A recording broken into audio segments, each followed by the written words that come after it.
Hello, and welcome to the Soul Sisters and Seekers podcast. My name is Aruna, My name's Liz. I'm Gayathri. I'm Vidhya. and we're four friends who love chatting about all things related to spirituality. So, if you enjoy the conversations that we're having and you'd like to join in, please do use the comment section, like and subscribe to our channel so we can grow our community. So, this week's question comes from Liz. My question is, what is self-love? What does it mean to you?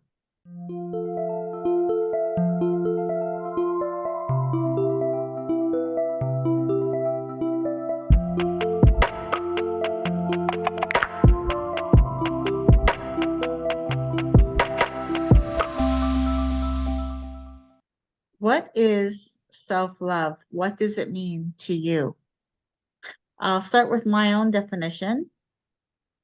It's when you make that connection with yourself, that journey inside yourself, silencing that inner critic and becoming that awakened, authentic self. I'm going to share a quote that I recently liked from a podcast. It says to find yourself, love yourself, and do what you love. So, I would define self-love as, just taking care of ourselves, taking care of our individual soul. Always putting ourselves first, like that we need to be healthy, we need to be fit, we need to be strong, both physically and mentally, before we even try to help others or try to, share our love with others. Anything you want to do for others, I think we have to take care of ourselves. Yeah, I think for me, it's being authentic, being our authentic self, and really accepting our faults, accepting that there are going to be traits in us that we're working on, and I'm a work in progress. So, but I need to accept that, and I'm not perfect, and I'm okay with that. I think for me, that's what self-love is. I think for me, for the most part of my life, I've been on autopilot. So I don't think I took the time to get to know myself, the person. So self-love for me looks like meeting my own self for the first time, really. That means getting to know who I am, what my likes are, what my inclinations are. And as Aruna said, to be authentic to that, to truly accept that, to truly live from that space. And I also love this. Every time we fly, they say, should the cabin pressure drop, the mask will drop. Put your mask on first before helping anyone else. And I absolutely love that. And I think about it almost every day. We have to first love ourselves, meet ourselves, then we can be of help to others. Gayatri, you won't believe it. I exactly wrote down the same thing for this conversation today. I love it too. Yeah. I did envision the same thing, because I think that's the only time we're actually told to look after yourself. Right. Right. In no other circumstances do they actually say, look out for yourself before looking out for somebody else. Why is it so hard to love yourself? And is it hard to love yourself? Do you find it hard to love yourself? Or is this something that comes naturally to you? Because for me, it's not natural. I have to really work at it. I feel like it's because we are constantly being compared or judged, or being judged in a society like this that we live in. Ever since we are born, like having grown up in India, if you're not doing well in studies, for example, your parents would compare you to the kid next door and say, look at him, look at her. Or your own siblings, right? Or your own siblings. So Yeah. you're always trying to live up to somebody's expectations. That's when, and you start judging yourself in a negative way. Am I good enough? Maybe not. So I feel when that judging and comparison comes into picture, we start being not so good to ourselves. And, we kind of lose ourselves, I think, trying to prove a point to somebody else. That's fine. I just remember as a kid growing up, for me, like in school, if you were thought anything of yourself, you were conceited. You were told that you were conceited or self-absorbed. And it was frowned upon to have any type of, to think of yourself highly. It was frowned upon. Yeah, I was just thinking that it's a habit that we need to cultivate, right? That it's a constant habit to also check in with yourself, to think what you're thinking, to know what you're thinking, to know what you're feeling. I think it's a habit that we need to cultivate because we're so used to either it being a reaction or it being, I think as women, we are used to it being things being about other people. I don't want to exclude men here, but I'm sure they feel that way too. But as women, it's an innate thing in us the caring, nurturing part is there. And sometimes we just cross the line and negate our own selves for that benefit, I think. So I think it's important to kind of constantly check in with ourselves. To your question, Liz, is it hard to love yourself? And to Vidya's point, growing up, I mean, not only do you have your pressures in the family, especially depending on the environment. I mean, you're lucky if it's just family and friends. Here, growing up in the 70s in Canada, where you're one of very few families that are actually, from another country like India, and growing up with discrimination, you're always like, there's something wrong with you, like go home, you don't belong here. And it really makes you, and you don't fit in. You're the last one picked on a team, or you don't have friends. The friends that you have, or the friends, or the people that don't have friends, or the ones that are the odd ones out that don't fit in with the norm, of spectrum. Then you kind of like, all the time you're kind of, well, I don't belong. I'm not worthy of fitting in. So you have that on top of your own expectations, or expectations set by your family of, getting grades, or just keeping up with what the siblings are doing, what they're strong at, and so on. So there's a lot of that sense of belonging within the family, and the sense of belonging within the community that shapes your attitude or your love for yourself. So I think it is a very, very difficult path. And it's not until we get to a maturity, and then in this space where we are asking those kind of questions, there's a point of reflection for us, and saying, well, how do I feel about myself? Do I love myself?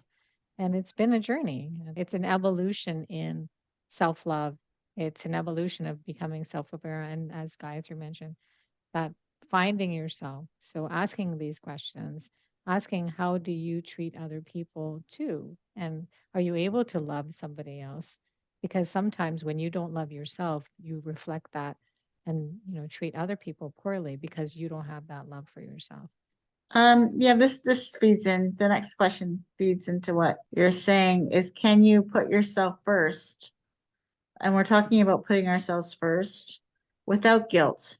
That's the question. Can you do this without guilt? Or do you have that nagging kind of guilt feeling when you do put yourself first? I do it all the time. So, just to give a background, like, because I grew up most part in India with my parents and with my brother. And the way I've seen my parents is, my dad would go out and work. And he had a government job, and my mom was a homemaker. So she would do a lot of things to take care of the house, and my dad would bring in money, right? That's the mode I've seen. There were like some families where both of them worked, or rarely like women worked and men didn't work. That was in India, maybe like 20 years ago.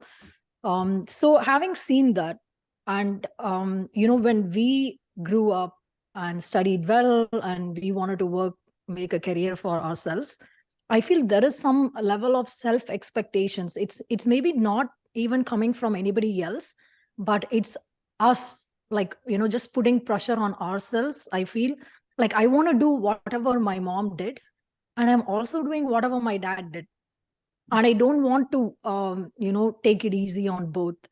And that's where I find myself. So even today, just to answer your question simply, like I do things so I don't feel guilty afterwards. For example, if I have a commitment in the afternoon, I make sure I cook lunch for my family. I tell them where things are. So when I go to my appointment, I'm happy, relaxed. I come back, I don't feel guilty. Yeah. But yeah, like and lot of us do it, right? Like we just think, what will be the effect of me taking some of my time to just enjoy, even to meet friends or to be just going out for a walk. I'm always have things running in my mind like, you are a superwoman, you're a super girl, and people set those expectations on you. Like you can do it. But if you, and then you tend to break down, right? It all comes out someday. And then you think you are overdoing it. You need to stop, find a compromise. That's where I find myself. It's like I try to do things so I don't do a guilt trip later on. I think as mothers, our instinct is to put our children ahead of us. I think we think that's the right thing to do. Most of us. I mean, I'm sure there are some mothers who feel otherwise, and you hear about them on the news and so on, right? Like, but most of us, I think, we have that natural ability, especially if you come from, a traditional background, like Yes. I think most of us do. Most of us had moms that were stay-at-home moms that took care of us when we were growing up. So the idea of even dropping your child off at daycare, right? There's a little bit of guilt attached to that. Is there guilt? Yeah, there's definitely guilt. And that's just something you have to live with, because you have to say, okay, well, I need to go to work. I need to do this.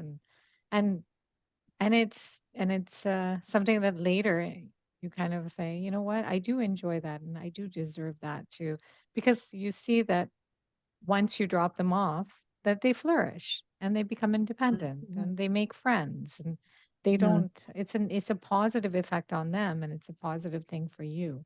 So initially there's like a little bit of guilt with something like that as example, but you find out that, hey, in the long run it works out for both of you and it's healthy for both of you as well.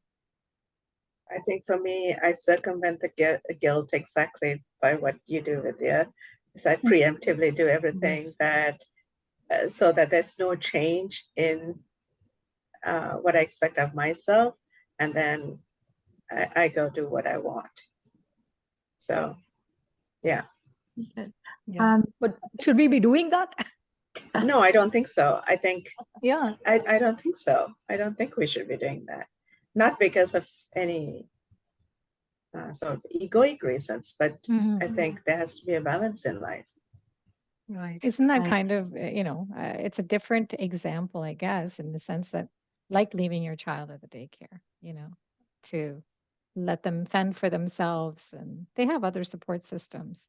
So maybe dad can take care of things when there's a partner involved, or let them when they're old enough. I'm not talking about a 4-year-old or 5-year-old, but when you're talking over 12 years old, like, hey, I left some stuff for you. You can make yourself a sandwich, or order Uber Eats tonight, or something. You don't have to have home cooked meals all the time, or there are other alternatives. I think it kind of comes down to how seriously you take the roles you play in life as well, right? That's why I said this pressure we instill upon ourselves. Maybe they'll be fine to do a takeout, right? And they'll be fine even to skip lunch or dinner. Yeah. But I think it's the mom tendency in us. And especially we don't want to hear from other people or being judged again. It comes to the same point. Like, I went out for 3 hours and we had to do a takeout.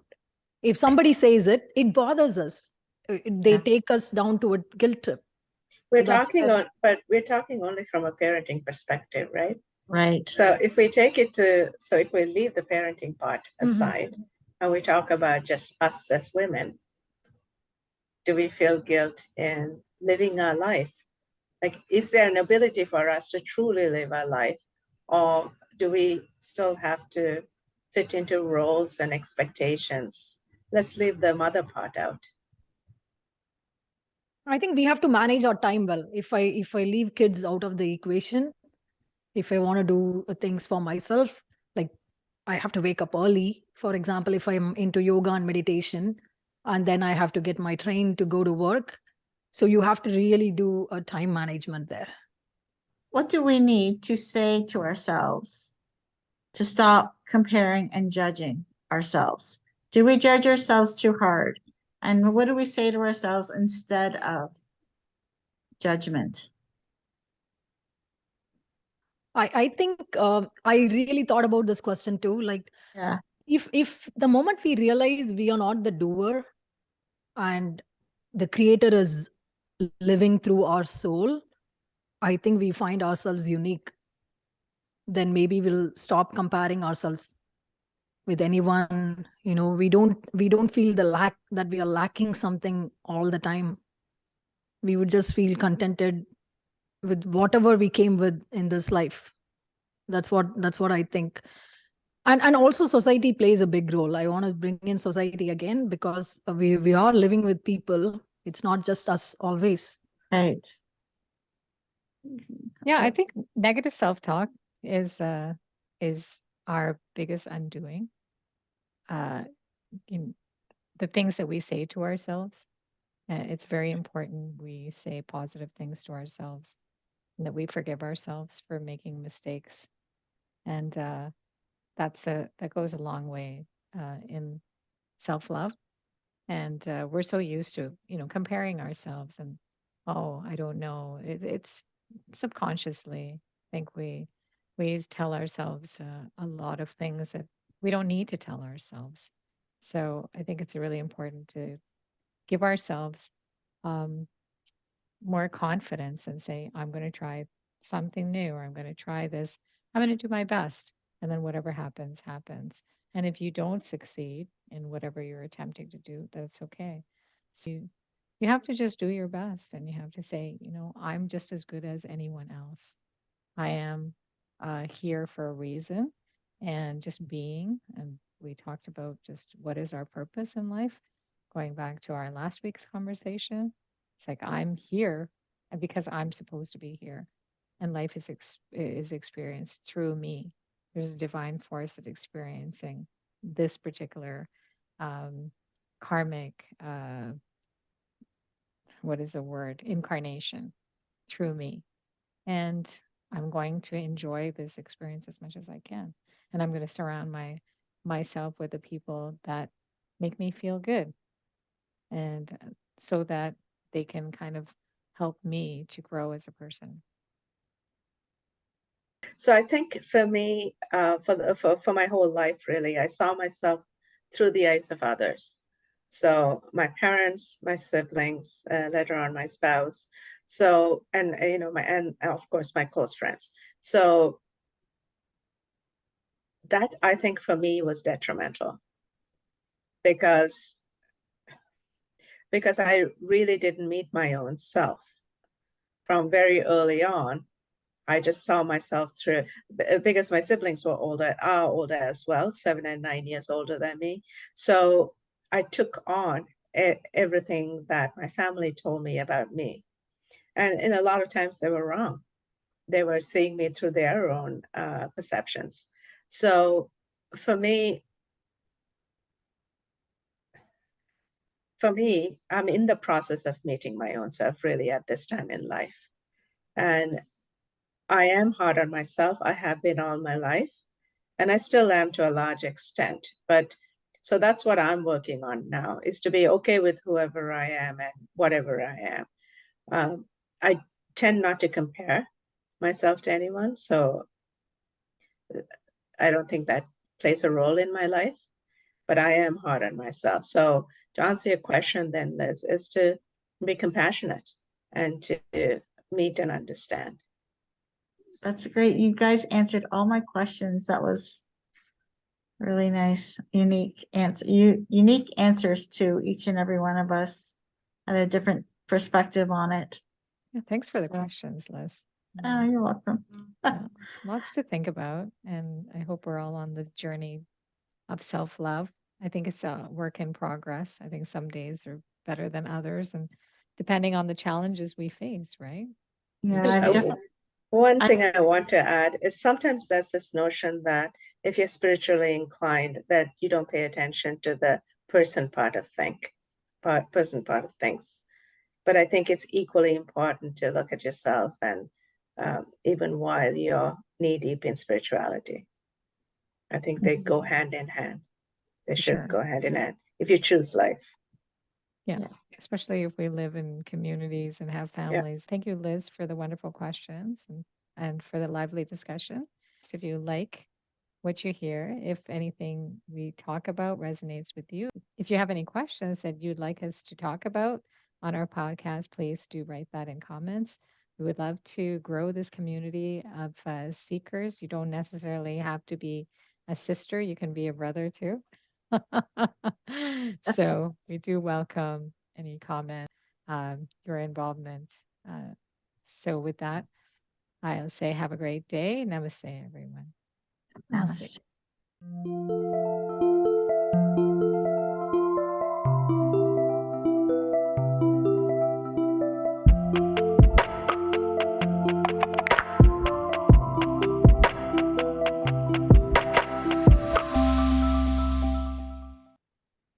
Hello, and welcome to the Soul Sisters and Seekers podcast. My name is Aruna. My name's Liz.